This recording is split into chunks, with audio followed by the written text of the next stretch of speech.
এখন আমরা অ্যানালিসিস করব ফার্মা সেক্টরের অন্যতম কোম্পানি মার্কসন্স ফার্মা লিমিটেড। তো এই কোম্পানিটার হচ্ছে ফান্ডামেন্টালস অ্যানালিসিস করব। তো ফান্ডামেন্টালস পার্টের হচ্ছে ফার্স্ট পার্ট হচ্ছে আমরা চার্ট প্যাটার্নটাকে নিয়ে আগে অ্যানালিসিস করব। কোম্পানিটা এখন ট্রেড করছে 259 টাকায় এখন ট্রেড করছে। আমরা যদি চলে যাই কোম্পানিটার মার্কেট ক্যাপিটালাইজ হচ্ছে অ্যাপ্রক্স 11,000 কোটি টাকার মার্কেট ক্যাপিটালাইজ, অর্থাৎ এই কোম্পানিটাকে আমরা মিড ক্যাপ টাইপের কোম্পানি হিসাবে কনসিডার করতেই পারি। তো কোম্পানিটার আমরা যদি পিই রেশিও দেখি 35.13 হচ্ছে পিই রেশিও। তো কোম্পানিটার আমরা যদি 52 উইক হাই দেখি কত আছে 264 টাকা হচ্ছে 52 উইক হাই, এবং কোম্পানিটার আমরা যদি 52 উইক লো দেখি 97 টাকা 45 পয়সা হচ্ছে 52 উইক লো। তো কোম্পানিটার একদিনের পারফরমেন্স দিয়েছে 1%-এর মতন নেগেটিভ রিটার্ন জেনারেট করেছে একদিনে। 5 দিনের পারফরমেন্স করেছে 10.5%-এর মতন পজিটিভ রিটার্ন জেনারেট করেছে 5 দিনে। 1 মাসের পারফরমেন্স করেছে 37%-এর মতন পজিটিভ রিটার্ন জেনারেট করেছে 1 মাসে। 6 মাসের পারফরমেন্স দিয়েছে 75%-এর মতন পজিটিভ রিটার্ন জেনারেট করেছে 6 মাসে। 1 জানুয়ারি থেকে পারফরমেন্স করেছে 61%-এর মতন পজিটিভ রিটার্ন জেনারেট করেছে 1 জানুয়ারি থেকে। আমরা যদি চলে যাই এক বছর হচ্ছে 140%-এর মতন পজিটিভ রিটার্ন জেনারেট করেছে এক বছরে। তো ন্যাচারাল ব্যাপার, আমরা জানি যে শর্ট টার্মে সেভাবে ওয়েলথ ক্রিয়েট হয় না স্টক মার্কেট থেকে, যত লং খেলবেন স্টক মার্কেটে তত হচ্ছে ওয়েলথ ক্রিয়েট হয়। বাট এই কোম্পানিটা কিন্তু শর্ট টার্মে অর্থাৎ এক বছরে কিন্তু একটা ডিসেন্ট টাইপের পারফরমেন্স করেছে, হিউজ ওয়েলথ ক্রিয়েট করে দিয়েছে শেয়ার হোল্ডারদের, আমরা এইটুখানি বলতেই পারি। 100% মানে ইনভেস্টমেন্ট ডবল, তো ইনভেস্টমেন্টকে কিন্তু ডবলের অনেকটাই বেশি করে দিয়েছে এক বছরে অর্থাৎ শর্ট টার্মে। তো এখন দেখার বিষয় কোম্পানিটা কি লং টার্মে ভালো পারফরমেন্স করেছে, লং টার্মে কি শেয়ার হোল্ডারদের ওয়েলথ ক্রিয়েট করে দিয়েছে, সেটাই কিন্তু এখন আমাদের দেখার বিষয়। তাহলে আমরা চলে আসছি 5 বছরের চার্ট প্যাটার্নে। তো 5 বছরে পারফরমেন্স করেছে 1705%-এর মতন পজিটিভ রিটার্ন জেনারেট করেছে 5 বছরে। তো 100% মানে ইনভেস্টমেন্ট ডবল, তো ইনভেস্টমেন্টকে আমরা এইটুকুনি বলতে পারি 18 গুণের কিন্তু বেশি করে দিয়েছে 5 বছরে।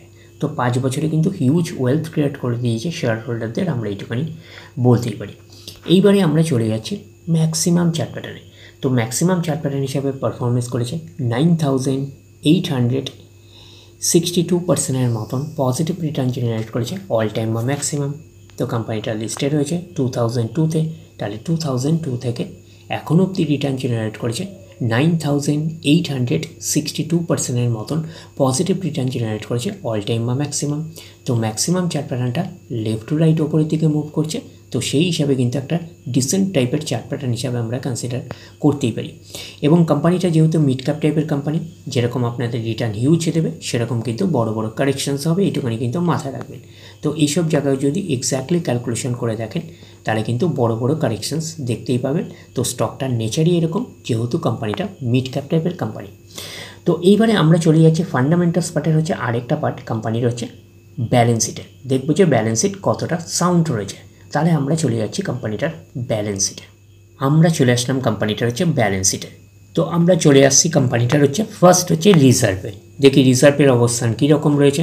প্রথমে ছিল 34 সব কোটিতে রয়েছে, তারপরে 90 গ্রো করছে, তারপরে 326, তারপরে হচ্ছে 401, তারপরে সেটা আবার ডাউন পারফরমেন্স করে 392, তারপরে হচ্ছে 430, তারপরে হচ্ছে 502, পরপর গ্রো করছে 595, 846, 1068, তারপরে হচ্ছে 1700। তো পরপরভাবে গ্রো করছে, তারপরে 1700-র পরে হচ্ছে 2020।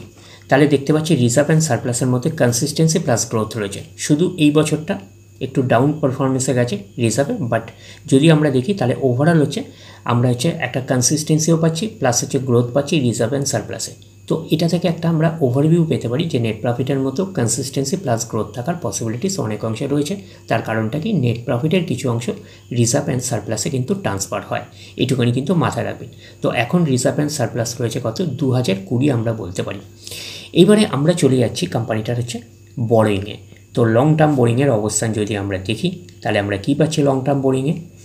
প্রথমে 8 ছিল, তারপরে সেটা বেড়ে 20, তারপরে হচ্ছে কমে 0, তাহলে পরপর আমরা 0 দেখতে পাচ্ছি। তো এখনও অবধি আমরা পাচ্ছি কোম্পানিটা 0, তার মানে হচ্ছে লং টার্ম বোরিং 0, তার মানে কোম্পানির এক্সট্রা কোনো বার্ডেন থাকছে না ইন্টারেস্ট পে করার ব্যাপারে। তাহলে এটা কোম্পানির ক্ষেত্রে কিন্তু একটা পজিটিভ সাইন। তারপরে আমরা চলে যাচ্ছি কোম্পানিটার শর্ট টার্ম বোরিং। তো শর্ট টার্ম বোরিং হচ্ছে ফ্ল্যাকচুয়েটিং ম্যানারে থাকে, প্রতি বছর আপস অ্যান্ড ডাউনস করে।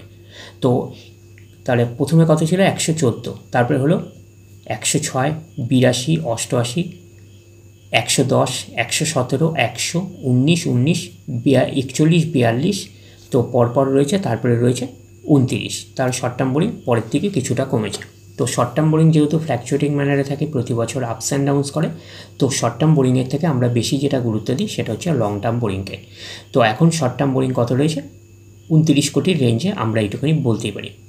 এইবারে আমরা চলে যাব কোম্পানিটার হচ্ছে ক্যাশ অ্যান্ড ক্যাশ ইকুইভ্যালেন্টে। দেখবো যে ক্যাশ অ্যান্ড ক্যাশ ইকুইভ্যালেন্টের অবস্থান কী রকম রয়েছে। তাহলে আমরা চলে আসলাম কোম্পানিটার ক্যাশ অ্যান্ড ক্যাশ ইকুইভ্যালেন্ট। প্রথমে ছিল 16, তারপরে 47, 185, 35, 25, 40, 34, 94, 212, 349, 715, 715 পরে হচ্ছে 674। তাহলে ওভারঅল আমরা এই ব্যালেন্স শিটটাকে কিন্তু আমরা ওভারঅল বলতে পারি একটা 5 স্টার টাইপের ব্যালেন্স শিট হিসাবে কনসিডার করতেই পারি। যেহেতু কোম্পানিটা হচ্ছে একটা মিড ক্যাপ টাইপের কোম্পানি, তো মিড ক্যাপ টাইপের কোম্পানি হিসাবে ব্যালেন্স শিটটাকে 5 স্টার টাইপের ব্যালেন্স শিট হিসাবে কনসিডার করতেই পারি। তো রিজার্ভ 2020 কোটির রেঞ্জে রয়েছে, তো একটা ভালো রয়েছে reserve and surplus. Short term boring তো ফ্ল্যাকচুয়েটিং ম্যানারে থাকে, তো আমরা জানি আপস অ্যান্ড ডাউনস করে, তো শর্ট টার্ম বোরিং হচ্ছে 29 কোটির রেঞ্জে রয়েছে আমরা বলতে পারি।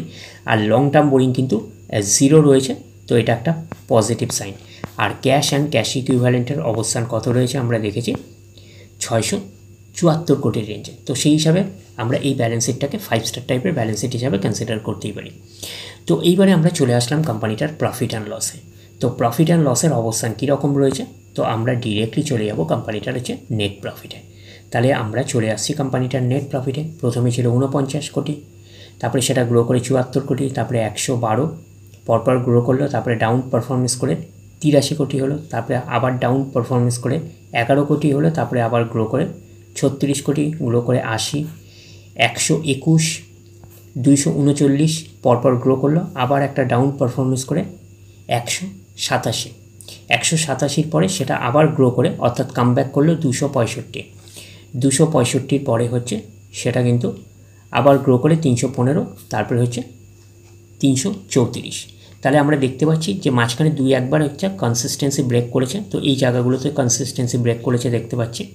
তারপরে কিন্তু লাস্টের দিকে আমরা দেখতে পাচ্ছি কি লাস্টের 4-5টা বছরের মধ্যে কোম্পানিটার মধ্যে কনসিস্টেন্সিও রয়েছে প্লাস গ্রোথ রয়েছে। তো রিজার্ভ অ্যান্ড সারপ্লাস থেকে একটা আমরা ওভারভিউ পেয়েছিলাম যে নেট প্রফিটের মধ্যে কনসিস্টেন্সি প্লাস গ্রোথ থাকার পসিবিলিটিস রয়েছে। তো নেট প্রফিটের মধ্যে গ্রোথও রয়েছে আর লাস্টের দিকে আমরা কনসিস্টেন্সিও পেয়েছি।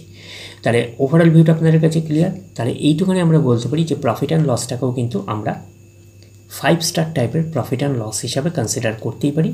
যেহেতু কোম্পানিটা মিড ক্যাপ টাইপের কোম্পানি, তো মিড ক্যাপ টাইপের কোম্পানি হিসাবে এই প্রফিট অ্যান্ড লসটাকে 5 স্টার টাইপের প্রফিট অ্যান্ড লস হিসাবে কনসিডার করতেই পারি। তো চার্ট প্যাটার্নটা কিন্তু কোম্পানি ডিপেন্ড করে কোম্পানিটার নেট প্রফিটের উপর। তো নেট প্রফিট যেই জায়গাগুলোতে একটু আপস অ্যান্ড ডাউনস হয়েছে, তো এই জায়গাটা দেখছেন ডাউন হয়েছে, এখানে ডাউন হয়েছে, তারপরে এখানে আপ হয়েছে, তারপরে আবার আপ হয়েছে, আবার এখানে বেড়েছে আপ হয়েছে, এখানে আপ হয়েছে, এখানে ডাউন রয়েছে। তো চার্ট প্যাটার্নটার মধ্যেও আপনারা দেখতে পাচ্ছেন প্রচুর ভলাটিলিটি রয়েছে। তার কারণটা কি চার্ট প্যাটার্নটাও কিন্তু এরকম আপস ডাউনস করতে করতে কিন্তু ওপরের দিকে উঠেছে, এটুখানি কিন্তু মাথায় রাখবেন। তো চার্ট প্যাটার্নটা কিন্তু ডিপেন্ড করে কোম্পানির নেট প্রফিটের উপরে কিন্তু ডিপেন্ড করে, এটুখানি কিন্তু মাথায় রাখবেন। তো ওভারঅল কোম্পানির পারফরমেন্সের উপরে কিন্তু ডিপেন্ড করে কোম্পানিটার চার্ট প্যাটার্নটা। তো কোম্পানিটার এবারে আমরা যদি চলে যাই শেয়ার হোল্ডিং প্যাটার্নে, দেখি শেয়ার হোল্ডিং প্যাটার্নে কার কার অবস্থান রয়েছে। তো প্রোমোটার মিনস হচ্ছে আমরা কাকে বুঝি, কোম্পানির ওনারকে। প্রোমোটার কত পার্সেন্ট রয়েছে, 43.87% স্টেক হোল্ড করে রয়েছে। এফআইএস ফরেন ইনস্টিটিউশনাল রয়েছে 18.59, ডিআইএস আছে ডোমেস্টিক ইনস্টিটিউশনাল রয়েছে 3.75 এবং পাবলিক রয়েছে 33.77%। তাহলে ওভারঅল বলতে পারি প্রত্যেকেরই কম বেশি ইনভলভমেন্ট রয়েছে। প্রোমোটার হচ্ছে 44%-এর কাছাকাছি, এফআইএস আছে ফরেন ইনস্টিটিউশনাল ইনভেস্টার রয়েছে 18.5%-এর বেশি, আর আমরা বলতে পারি ডিআইএস আছে 4%-এর কিছু কম, আমরা বলতে পারি, আর হচ্ছে পাবলিক রয়েছে 34%-এর কাছাকাছি, এটুখানি বলতে পারি। তো শেয়ার হোল্ডিং প্যাটার্নটাকে ডিসেন্ট টাইপের শেয়ার হোল্ডিং প্যাটার্ন হিসাবে আমরা কনসিডার করতেই পারি। তো কোম্পানিটার নাম বলাই হয়েছে মার্কসন ফার্মা। কোম্পানিটা হচ্ছে ফার্মা সেক্টরের কিন্তু একটা অন্যতম কোম্পানি। তো কোম্পানিটার মার্কেট ক্যাপিটালাইজ অলরেডি বলা হয়ে গেছে, 11,000 কোটি টাকার রেঞ্জের মার্কেট ক্যাপিটালাইজ, অর্থাৎ কোম্পানিটা একটা মিড ক্যাপ টাইপের কোম্পানি। তো কোম্পানিটার আমরা যদি ROCE দেখি, return on capital employed 20.6%, ROE return on equity আছে 16.5%, তাহলে ROCE আর ROE হচ্ছে ডিসেন্ট রয়েছে, আমরা এটুকুনি বলতে পারি। তো কোম্পানির পারফরমেন্সের উপরে কিন্তু ডিপেন্ড করে ROCE আর ROE। কোম্পানি আগামী দিনে যদি আরও ভালো পারফরমেন্স করে, আরও গ্রোথ দেখাতে শুরু করে, তাহলে ROCE আর ROE হচ্ছে আরও ইমপ্রুভ করবে। তাহলে ওভারঅল ভিউটা আপনাদের কাছে ক্লিয়ার। তাহলে ডিরেক্টলি গিয়ে কোম্পানিটাকে কিন্তু আপনারা বাই করতে যাবেন না। কোম্পানি মিনস হচ্ছে কোম্পানির শেয়ারটাকে বাই করতে যাবেন না। ফার্দার আপনারা স্টাডি করবেন, আফটার দ্যাট হচ্ছে আপনারা ডিসাইড করবেন যে স্টকটা বাই করবেন কি করবেন না। তাহলে এই অবধি, নেক্সট ভিডিওতে আবার আপনাদের সাথে আমার দেখা হচ্ছে। ধন্যবাদ।